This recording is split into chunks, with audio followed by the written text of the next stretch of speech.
स्वागत आपका। तो मैं देख रहा हूं कि मुख्यमंत्री योगी आदित्यनाथ की एंट्री तो हो ही चुकी है। अब अखिलेश यादव भी मदद के लिए जा रहे हैं, लेकिन कांग्रेस काफ़ी नाराज़ है और इन दोनों को काफ़ी मतलब गालियों ले दे रहे। वीरेन जी, देखिए, चुनाव प्रचार में अब केवल समाप्त होने में 6 दिन बचा है। दिल्ली में 3 तारीख को चुनाव प्रचार समाप्त हो जाएगा।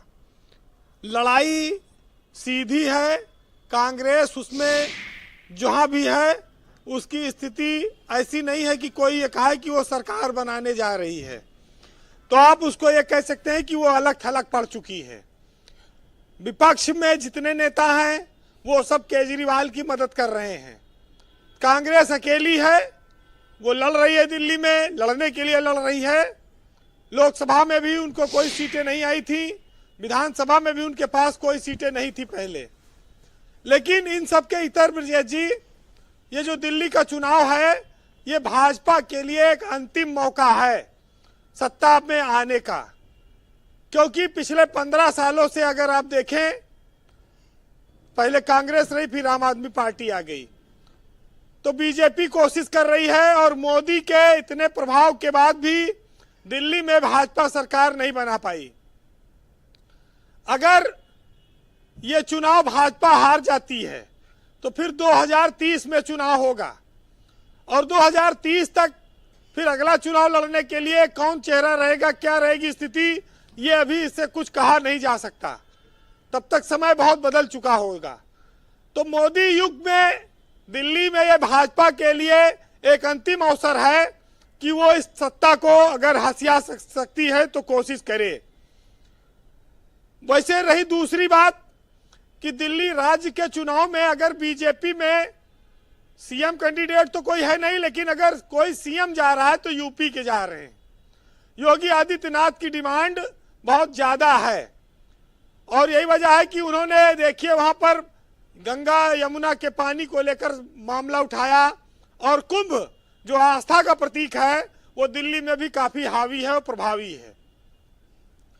ये कह सकते हैं कि योगी दिल्ली में बीजेपी के लिए एक ट्रम्प कार्ड की तरह है, जो अकेले भाजपा की उम्मीद को और पर लगा रहे हैं और ये संभावना पैदा कर रहे हैं कि उनकी सभाओं में हजारों की भीड़ आती है, जिससे कि बीजेपी को उम्मीद बढ़ रही है।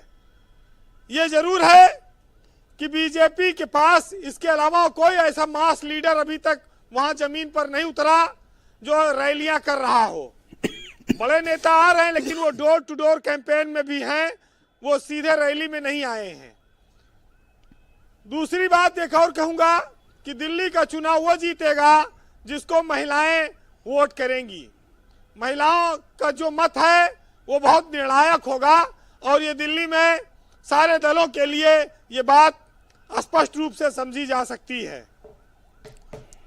लेकिन जो कहते हैं कि कांग्रेस का हठ योग है, वो एक वोट कटवा पार्टी की तरह बनकर रह गई है दिल्ली में। वो भले इससे ज्यादा दावे करें, अरे क्यों पांडे जी को भड़काते हो भाई, ऐसे इतना नाराज बैठे हैं। आप कह रहे वोट कटवाएं, बिल्कुल। देखिए कांड करा हो गया। जब इंडिया गठबंधन समाप्त हो गया है, कह सकते हैं कि धुआं धुआं हो गया है, वहां पर कांग्रेस अकेले दम पर खड़ी हो जाएगी, उसका खाता खुल जाएगा। कितनी सीट आएगी ये कांग्रेसी भी खुद में उम्मीद नहीं कर रहे होंगे। आप क्या मानते हैं, योगी कितना उपयोगी है दिल्ली के चुनाव में बीजेपी के लिए? मैंने कहा योगी ट्रम्प कार्ड है और योगी ही एकमात्र नेता है जिनकी सभाएं वहां पर हो रही हैं। किसी और राज्य के मुख्यमंत्री को भाजपा ने नहीं बुलाया है। तो स्वाभाविक है कि दिल्ली यूपी सटे हुए प्रदेश हैं। जितनी रैली और जितनी भीड़ योगी में आएगी उतने भीड़ अखिलेश यादव के में भी आएगी। आप देखिएगा, ये लड़ाई अखिलेश यादव की भी सभाओं में जम के आनी है भीड़, क्योंकि दोनों जमीनी नेता हैं। लेकिन भाजपा के पास उस तरह का दिल्ली में कोई बड़ा चेहरा नहीं है। अखिलेश के लिए केजरीवाल उनके सामने एक बड़ा चेहरा है। केजरीवाल हैं, मनीष सिसोदिया हैं। दिल्ली में आम आदमी पार्टी के नेता 4-5 काफी बड़े हैं, संजय सिंह से लेके, तो वहां उनको एक बड़ा सपोर्ट ये मिल जाता है। और भाजपा के चुनाव में और आम आदमी पार्टी के चुनाव में एक ये बड़ा अंतर भी है। तो ये बात को बीजेपी भी समझ रही है।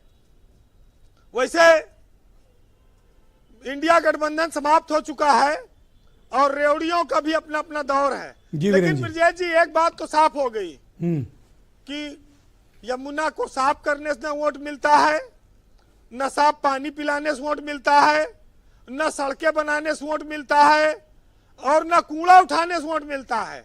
केजरीवाल इस बात को काफी पहले समझ गए थे। वोट कैसे मिलता है? रेवड़ी से मिलता है। और भाजपा भी उसी रेवड़ी पर जा रही है। कभी वो केजरीवाल मुल्ला को वेतन देते हैं, मौलाना को देते हैं, कभी वो धर्म गुरुओं को बुलाते हैं, कभी हिंदुओं को बुलाते हैं। हर तरह की चीजें चल रही हैं इस चुनाव में जी।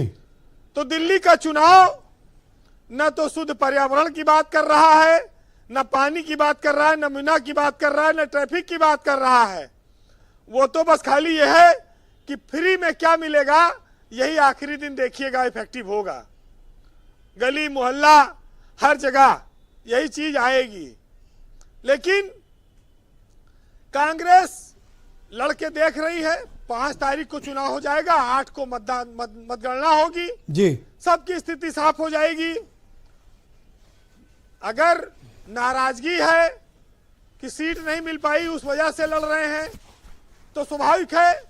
अब एक बात यह आती कि कांग्रेस आम आदमी को वोट काटेगी कि भाजपा की काटेगी, ये महत्वपूर्ण है। और कितना वोट काट पाएगी, क्योंकि टिकट लेने वाले भी लोग होने चाहिए। ये उटकटवा दो तरफा वार तो नहीं करेगी? ऐसा मुश्किल है। एक निर्दलीय प्रत्याशी जितना वोट पाता है कांग्रेस भी उतने पाएगी, उससे ज्यादा उम्मीद नहीं है। 2-4 सीटों पर अगर आप छोड़ दीजिए तो। पांडे जी रुक जाए। अरे खत्म करो भैया, वीरेन जी थोड़ा कांग्रेस से कम बोलो। आज पांडे जी बहुत नाराज है। एकदम सीधी है, बवाल मत कराओ। भाजपा इस बार केजरीवाल को काफी हद तक काबू में कर ले गई है। अब चुनाव परिणाम क्या होगा ये दिखाई पड़ेगा, लेकिन केजरीवाल के लिए वो टेम्परामेंट, वो आंधी नहीं है। उनको भी बड़ी मेहनत करनी पड़ेगी। ये चुनाव काफी कठिन है जी। तो सुनिएगा कि वो कुछ इस तरह से जमाने पे छाना चाहता है, कुछ इस तरह से वो जमाने पे छाना चाहता है, वो आफताब पे पहरे बिठाना चाहता है। और ताल्लुकात के धागे तो दोनों में कब के टूट चुके हैं, मगर फिर भी ये दिल आपस में आना जाना चाहता है। और कहते हैं कि अमीर शहर तेरी बंद से माज अल्लाह, फकीर अब तेरी बस्ती से जाना चाहता है। बहुत शुक्रिया वीरेन जी, बहुत बहुत धन्यवाद ग्राउंड जीरो से अपना इनपुट फीडबैक